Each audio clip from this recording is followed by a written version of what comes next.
সোনারগাঁয়ে মোবাইল কোর্টের মাধ্যমে অবৈধ গ্যাস সংযোগ বিচ্ছিন্ন করা হয়েছে।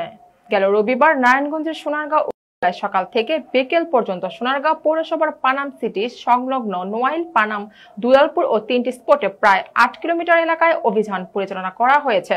স্টাফ রিপোর্টার লিটন বিশ্বাসের তথ্যচিত্রে দেখুন বিস্তারিত।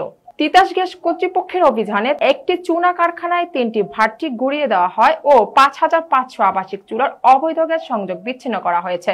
প্রতিটি অবৈধ গ্যাস উৎস থেকে কিলিং ক্যাপিং করে বিচ্ছিন্ন করা হয়েছে। এ সময় উপস্থিত ছিলেন জ্বালানি ও খনিজ সম্পদ বিভাগের সিনিয়র সহকারী কমিশনার নির্বাহী বিজ্ঞ ম্যাজিস্ট্রেট লিটন রায়, প্রকৌশলী শফিউল আওয়াল, সহকারী প্রকৌশলী সৈয়দ অনেক, উপসহকারী প্রকৌশলী সালাউদ্দিন। এ সময় তিতাস কর্তৃপক্ষরা বলেন, সোনারগাঁও অবৈধ গ্যাস সংযোগ বিচ্ছিন্ন অভিযান পরিচালনা চলমান রয়েছে। এর মধ্যে অনেক এলাকার অবৈধ সংযোগ বিচ্ছিন্ন করা হয়েছে।